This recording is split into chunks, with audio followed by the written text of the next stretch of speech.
Hi, Virgo. Here we are on the second day of November.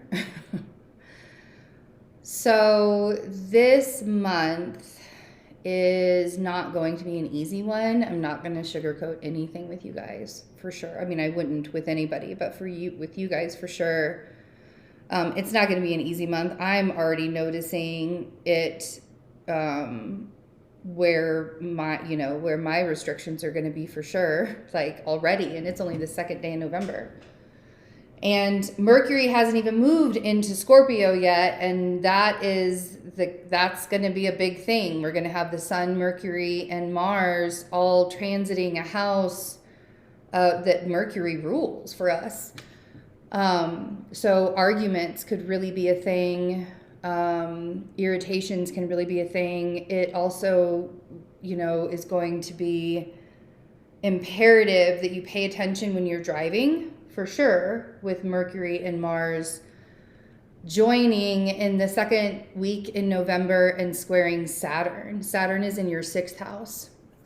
So all of those day-to-day activities, those kind of like day-to-day activities are really going to show up for you guys in really big ways. Like the aggression is going to be really palpable. Possibly at work, the aggression, you could really feel that tension from people in a big way. I notice where my restrictions, like I'm noticing that some of the restrictions that are showing up with me, especially in the communication section. But even more, we have Venus moving into our house of passion and joy and creativity and excitement and just love and all of that. But that house is Capricorn. So Venus moving into Capricorn.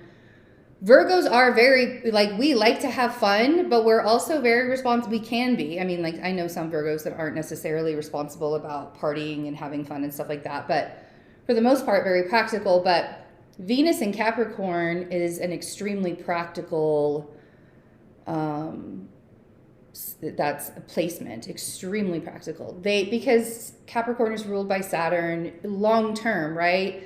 Things that are done correctly long term, they usually work out better than if you just rush into something, right? And the fifth house is about rushing into something. Usually having Venus in the fifth house could really be an amazing transit, except she's going to be there for like 4 months for us. For everybody, she's going to be there for 4 months. She'll retrograde in December and go direct in January. Literally 4 months exactly, she will be in Capricorn before moving on to Aquarius. And Venus doesn't necessarily like to be practical, but also having Mars in Scorpio, there's going to be this really interesting little dance that they do just before Venus goes retrograde, and they don't quite meet. And if you don't know the mythology between Venus and Mars, go look it up. That's your homework. But there's this tension that's going to show up, very karmic. It feels very, very karmic. And again, usually that's an aspect that's fun to play with, and it's really, enjoyable to have Venus sextiling Mars as, we just all want to be a little bit more playful, and, it's we shoot our shot and stuff like that. And I'm going to tell you guys, I would not want anybody to get into a new relationship while Venus is in Capricorn. Y'all can wait 4 months. Trust me. You want to. You want to make sure, because there are other things that are going to be happening that we'll discuss in December and January, that Venus is involved. And her retrograde is showing us where the boundaries need to be a little bit stronger. And we're also, really being asked to look at what it is that we value when it comes to our own creative flow. And I can already feel that as well. Some of the things that's going to be showing me personally about the creative flow and about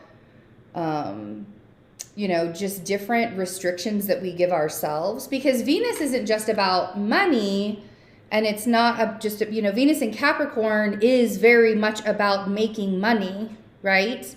But she's going to be showing us the value of what that making money looks like. Do you see?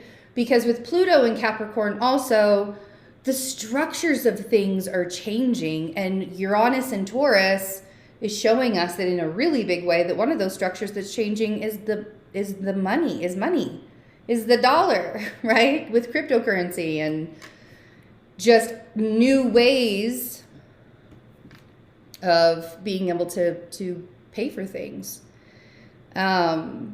So this Venus in Capricorn transit for the next 4 months is not one of those transits that you want to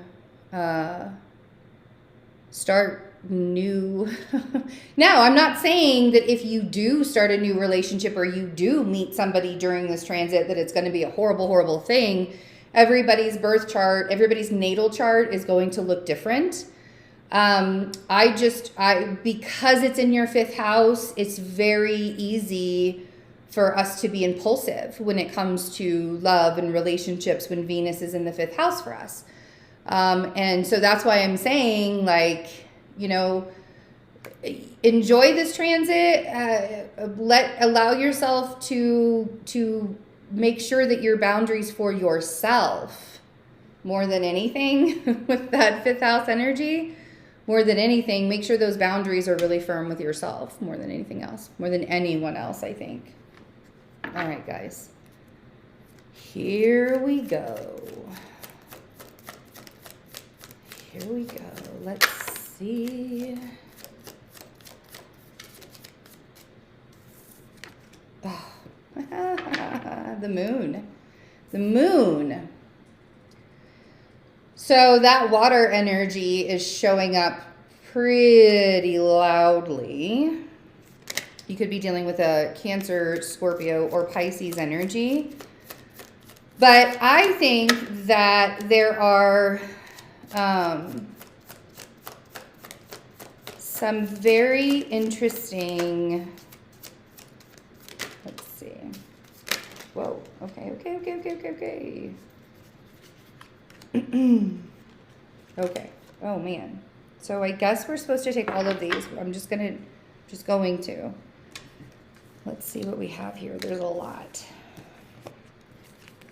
This might take a minute. You guys are like, take all the time that you need. That's fine. Okay.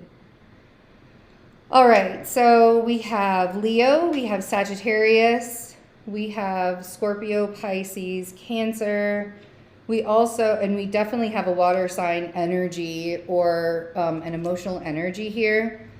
I actually feel like, okay, so let's start from the beginning. So we have the moon,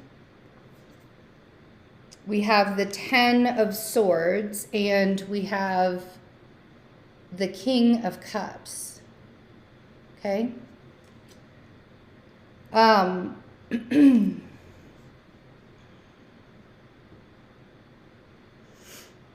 I feel like, during this new moon, and then we have a full moon in Taurus coming up in November as well.